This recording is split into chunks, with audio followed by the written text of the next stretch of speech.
everyone. It's Deborah Poneman, founder of Yes to Success, where we share knowledge and tools for you to live your ultimate life. And ageless, anti aging for your brain, your body, and your future. And oh, I'm at a conference. Sorry. Got to look pretty, It's kind of ruined the outfit.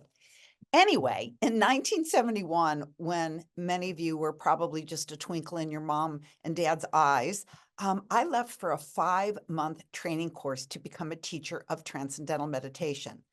I'm not exactly sure how many of us were there on the teacher training. It was 2.5 months in Mallorca, Spain, and later the whole group moved to Fujifonte, Italy, easily over 1,000 people. And we all meditated for those 5 months for about 8, 10, sometimes 12 hours a day, often in complete silence and always eating a simple vegetarian diet when we weren't fasting. In fact, we only went out of our rooms in the evenings to hear discourses by the great spiritual master, Maharishi Mahesh Yogi. Then I came home and I taught meditation full time for many years, frequently going back for 1 or 2 or even 6 months to again meditate for the aforementioned 8, 10, or 12 hours a day. And although we were very interested in becoming enlightened through our very rigorous spiritual practice, we were also doing it because our teacher, Maharishi, was very clear that we were meditating to create an energy of peace to counteract the lack of peace in the world. Often people accused us of being selfish, taking all that time just focusing on our own personal development. But then the research came out on what was called the Maharishi effect, where it was scientifically proven that when groups of people gathered in one place, that the peaceful energy that radiated out had an effect on the entire world. One research study showed that when several thousand of us gathered and meditated together in Washington, D.C. in 1988, crime rate went down, hospital admissions plummeted, the stock market inexplicably rose, and so much more. And that research has been duplicated not only with the TM program, but with some other forms of meditation with groups not even in the same physical locality. For example, I think you probably remember me talking about the work of Lynn McTaggart called the Intention Experiment, where she found that when individuals around the world gathered at the same time and intended for a shift to happen, indisputable miracles occurred. The intention experiment, which was verified at research laboratories and universities throughout the world, they demonstrated that collective intentions could make seeds grow faster. They could create miraculous healings, even purify water. But the most impressive group intentions that Lynn McTaggart facilitated have been when participants lowered the level of violence in war-torn areas like Kosovo and Afghanistan at the time, in the Middle East, simply by gathering in their own locality around the world, but intentioning at the same time. So no, meditation is not selfish. It's a gift to the world. And I believe that because more and more people are realizing the ripple effect of their spiritual practices. So they're becoming more and more committed to them. I believe every time we meditate, we tip the scales in favor of peace.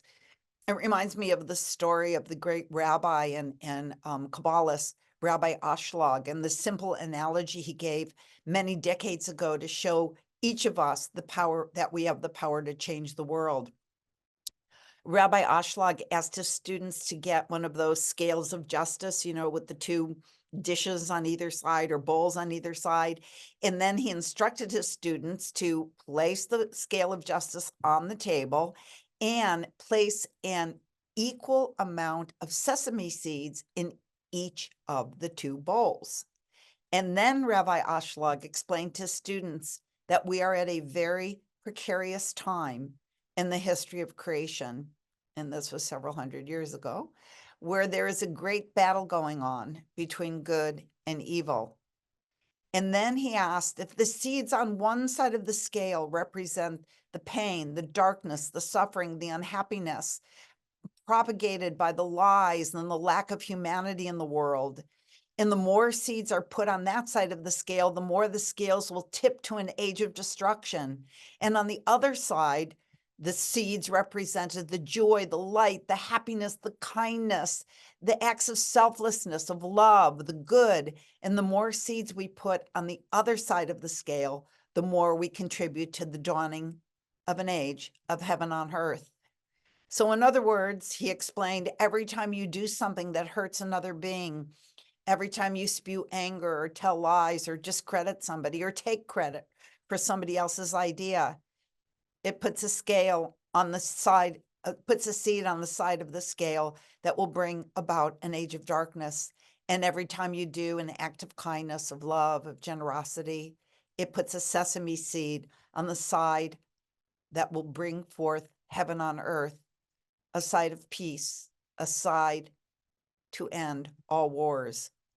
Then he said, if there were absolutely equal amounts on each side, how many acts, how many sesame seeds would it take to tip those scales one way or the other?